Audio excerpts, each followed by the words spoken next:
Hi guys, it's William from K9 Coaching.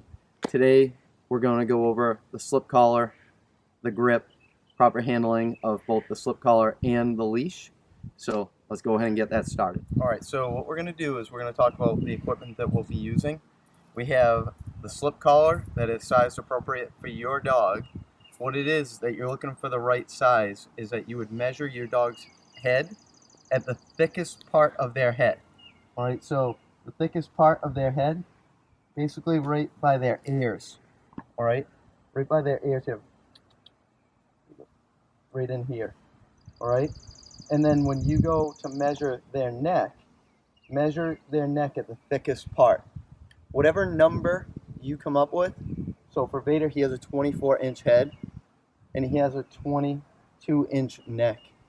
So Vader's slip collar is going to be plus 2 additional inches from the biggest number that you get. So 24 is his head, and plus 2, 26. All right, if he had a 21-inch head, because the slip collars come in even numbers only, what we would do is we would add 3. So if you come up with an even number for your measurements, you add 2 inches. If you come up with an odd number, you add 3 inches. If you go ahead and you have a number in between, like if it's 21.25 or 22.75, whatever you have, you round, just like you're estimating a number, you round up or you round down from the halfway point. You could go either way, up or down, but preferably there, I'd rather you go up, just so that you have a little bit more to work with. So what we're gonna do is how to put the collar on. What you want to do is, I'm holding this as if you're holding it, so this is how it should look as you're putting it on. You want to form a letter P facing you with your pup facing you. If you do that and you slide that on, now you give a correction, which the correction is going to be a snap release. Just a nice clean snap release. As soon as you get to the point where your collar goes tight, you immediately release. What you don't want to do, you don't want to be doing this, where you're jerking and tugging your dog around. And in fact, day one, what we'll learn, the first thing, is that when you go ahead and you're walking, you're teaching your dog to walk on a loose leash, what you do is every time that your dog pulls on the leash, every time that you're walking, and your dog suddenly starts to pull, you will move your hand towards your dog to release the tension, the pull, and now you'll do a quick snap release, all right? So remember, snap release, standard correction. If your dog's pulling or your collar and leash are tight for any reason, release, snap, release. And no jerking and tugging. We don't want any bit of that. That's more of a physical correction. And what we want is we want the dog to be more psychological, to think about it, not to feel it. Okay, this is normally called a choke chain, which is completely inappropriate for how to actually use this. It's supposed to be used as a slip collar. So the rings slip, the links slip through the rings, and as soon as it goes tight, you immediately let it go slack.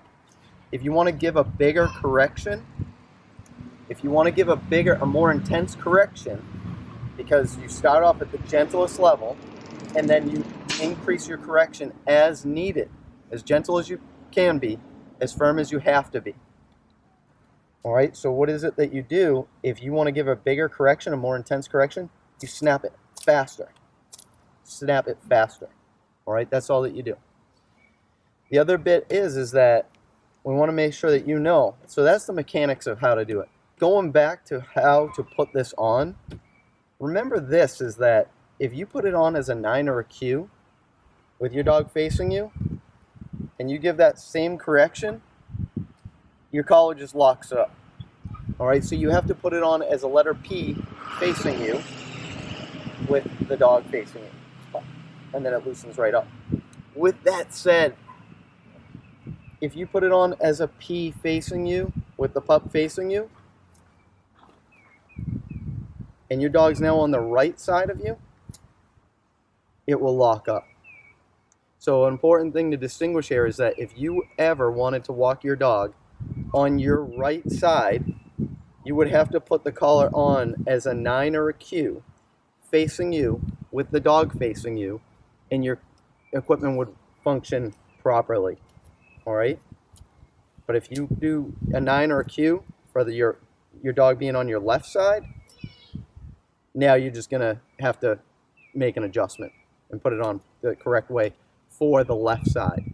What we want to talk about now is probably the most important thing to know about using the slip collar, is that you have to reset or refresh the collar as you're working. And you have to do it more in the beginning when your dog's first learning, because your corrections, you're going to be given a lot more corrections in the beginning than you are as the days go on. All right, so those corrections are going to start to diminish in quantity. All right, the quality will always be there, but the quantity is going to start to diminish.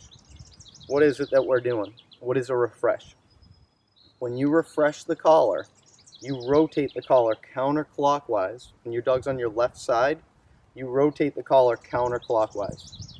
It will not rotate or refresh clockwise. You can see it just locks up. If I try to go clockwise, it just locks up. So the refresh will always be clockwise, and what you're doing when you refresh is you're bringing the rings back up to the top of the neck, which I refer to as the 12 o'clock position. And when you're at 12 o'clock, when you give a correction in any direction, you're always going to be lined up with a proper, your rings lining up with the leash. So if I was going straight up, you can see both rings are facing that way, and if the leash is going that way, that's a nice clean correction. That's nice. If I go ahead here and I let the rings fall to the 6 o'clock position, and let's say that I was correcting straight up, you can see that this is happening now. So if I go ahead and I go to give a correction, I'm going to be twisting and rotating on the dog's neck and the skin and the fur. We do not want to be doing that. So we need to make sure that we know if we're correcting and we're going to give a correction straight up or backwards, we need to make sure that if we do that, our rings are going to be able to be lined up in that direction. From 12 o'clock, I can correct in any direction and give a clean correction. But as it starts to fall to the 10, 9, 8, all that, well then I start to lose the ability to correct in certain directions. For example, if I was correcting, if I'm at the 9 right now, and I go to correct to my left, you're seeing it to the right. If I go ahead and I correct that way, I'm going to end up rotating and jerking and tugging. And likewise, if I'm at the 5 or if I'm at the 3, you never want to be from 1 to 5 ever. Right now I'm at the 3 and you can see my collar is just locked up. That's why you want to stay out of the 1 to 5. But if you are there and you're going to correct in this direction, you can see you're just jerking and tugging. All right, so remember, 12 o'clock is the most optimal. And 12 o'clock you can correct in any direction. As you move to the 9 position, you're going to lose the ability to correct to the left. You can't correct to the left from the 9. All right, you can correct backwards because your rings will line up that way, but you cannot correct backwards over the dog's spine. So if I was going ahead and correcting and if my dog is right beside me, and I'm correcting right down their spine, look at this. If I get Vader's collar here at the 9, and I go to correct that way, down his spine, all that I'm going to do is end up jerking and tugging on him. So that's something to distinguish. From the 9 o'clock position, if I try to say that this is my dog's spine right here, if I'm at the 9 and I try to go down my dog's spine, I'm going to be rotating. But if I go towards my dog's hip, over here, the right hip, that is a clean correction because they're lined up right there. All right, if you go ahead and you start to fall to the 6 right now, I cannot correct to the right. From the 6 o'clock, I can only correct in this manner. All right, this small area right out here, like a little triangle right out here. So remember, when you give a correction, your rings must be lined up with your leash in the direction that your leash is going. It must be a straight line. If there's any twisting going on, you'll feel that because it will not feel like a nice snap release. If I give a nice snap release here, snap release. If I go like this, that is not pretty. All right, that's not it. We do not want to be doing this. All right? Always line up in the direction that you're correcting. Refreshing, lining up your rings in the direction that you're correcting. And if you do that and you feel a little tug or a jerk or tug, immediately make the adjustment, refresh your collar, and then next time you get a chance to give that same correction for the error that your dog made, be ready ahead of time. One other thing to say, if I'm walking with my dog and I see that he or she starts to go out in front of me and my rings are at the 6 o'clock position, I know that I cannot correct backwards from the 6 o'clock position. So what do I do as soon as I see that my dog's going out in front of me? Knowing my dog is learning, he or she will probably make a mistake and start to pull. Maybe not, but probably they will. They're learning. So as soon as I see that my dog's going out in front of me, what do I do is I refresh the collar. I take my leash and I flick my leash underneath their head and bring it up and around to the 12. And then from that spot, if my dog pulls, now I can release, snap, release, and I'll be right at the 12 o'clock position. All right? This takes a little bit of getting used to, so it's going to take you a little bit of time. That's all right. That's part of the learning curve. All right? But once you get this down, this is the best piece of equipment that you could use for dog training. This is hands down the best. All right? Let me know if you have questions. We'll go ahead and make some adjustments. What I want to do here is show you one other thing, because I just did the refresh with my hand. All right, I'll show it to you. Vader, okay, go boy. I'll show it to you on a dog. All right, so as I'm walking, what do I want to do is I want to let out my slack, flick my slack under the chin and away, and then I want to bring my hand wide and high to bring my rings up to the 12. All right, here you go, boy. I'll do it as we're walking forward. So as I'm walking towards you, I refresh, flick the slack, bring it up and over to the top, and now where am I located? Right at the 12. Here you go, boy. Here you go. Good boy. He starts to get out in front of me. Boom, I refresh. Take it around. Then what do I do from this location? From the 12, I want to get my proper grip. And what that is that I go ahead and I hold the leash where it's just about to go tight. It's not tight, but it's just about to go tight. And I'm at chest height, all right? Somewhere in chest height. From top to bottom, you can be anywhere in that window, whatever you feel comfortable with. That's proper for your size human and your size dog. All right, the proper proportion of slack from your left hand to your collar. So what we want to do here is we want to get to that point, and then with our thumb, our right thumb through the handle, we just put that slack that we were holding on our left hand, kind of like a coat rack, just put it right on there. And then what do? You go ahead and you close your fingers around all the pieces of leash. If you end up like this, that is not it. All right, that's gonna go ahead and hurt your thumb over the course of time. But if you go ahead and you open up your fingers and you hold all 4 pieces, 2 for the handle and 2 for the slack, in your fingertips, and you have your loops tight to your thumb, not like this, like that. All right, if you do that, you'll have a nice proper grip. You'll develop good leash handling. When you need to go to the refresh, you just let out all your slack. You hold on to the leash with your thumb and your palm. Flick the slack under and away, and then high, wide, and high. And then you bring it around, and look at that. You transition right back to your proper grip. One more time. All right? I drop it to the 6 just so that I can practice my refresh. Drop my slack, flick my slack, go wide and high, and then transition right back to my proper grip. All right? One other thing that you guys can do before you start this with your dog is you could just step on the leash. You could go ahead and go through the same feeling, right? But look at how low I am with my handle, right? because we just talked about wanting to be high up at chest height. So what's the best thing to do here? The best thing to do is to go and create a little loop, something like this, and tack that onto a fence post or something that you can practice your corrections without having to practice on your dog, so that you can get comfortable with giving a correction. You could use a tree, a thin tree, something that you can go ahead.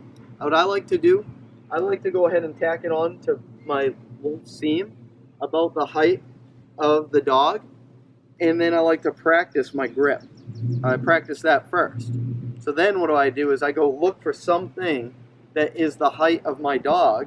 It could be a tree or whatever you use, something that's secure. I tack that on, I tack my leash on so it's nice and secure, and then I start to practice my corrections, my snap, release, snap, release. Snap it and release it. What do I not want to do? I don't want to do this. All right, so if I feel like I'm pulling on something, if I feel like I'm using my muscles, that's not what you want to do. You want it to be a quick snap release. The other thing is you got to practice is, what about if my leash is tight? This will help you a lot for day one when you're doing your training, day one, because that's the first thing that we're going to teach is make sure that your dog is knowing, don't pull on the leash. If your dog's walking, he or she starts to pull, what do you do then? Release, snap, release. If your dog is pulling, release the tension that was caused during your dog's pulling, the behavior that is unwanted, and then give your correction, snap, release. All right? That's it. No jerking and tugging. Be clean with your equipment, and your correction quantity will diminish very quickly. The other thing is that the intensity of your corrections will stay really low. Why? Because your dog is going to understand what you're doing. And understanding what you're doing is the result of using your equipment properly. All right? When these rings are together, when these rings are staying together through the course of an entire 5-mile walk or whatever you do, your dog is going to know the difference between a nice loose leash, or if the rings separate, oh my goodness, I can't believe I'm pulling. I don't like this feeling. I'm used to walking on a loose leash. It will really stand out to your dog. And then if you're doing an obedience session and your rings are always staying together, and then suddenly they separate to indicate that an error has been made, what will happen, and that you gave a correction, your dog is really going to understand what you're doing. And you're going to give less corrections, and you're going to give less intensity. All right? This is something that is unnatural for a lot of people. Handling a leash, usually you have people walking around like this. They're walking around, they've got their dog like this. They have awkward body language, or some people even walking around like this. It's awkward. All right, and it's really uncomfortable for the dog too. So we want to make sure we've got a nice grip, we're using our equipment the right way, we're walking along. I like to keep my hand in my center when my dogs are learning. I always keep my hands in my center. And then, or if I anticipate a correction, I'll have my hand in my center. But if I'm knowing that, hey, this is a dog that's been trained, we've done a lot of work, then I'll start to walk a lot more naturally. All right, but whether my hand's here, my left side will look fairly comfortable, right? A lot more comfortable than this. Okay, so remember how to use your slip collar, how to hold your leash properly, how to refresh your collar. Go practice first with something that isn't your dog, right? Something that's about the height of your dog. Get a good feel for giving light corrections, and then get a feel for giving more intense corrections. Even if you're not going to use more intense corrections, because you might not ever need to use them, still practice them so that you can get a feel for what they're like. All right? We got a lot ahead of us. We're going to get some great results during this process. We've got our Zoom meetings, our weekly Zoom meetings as well. You guys can reach out with questions at any point. I'll be ready to answer everything that you have, and I'm looking forward to kicking off our training. All right, we'll see you soon. We'll see you guys. Thanks.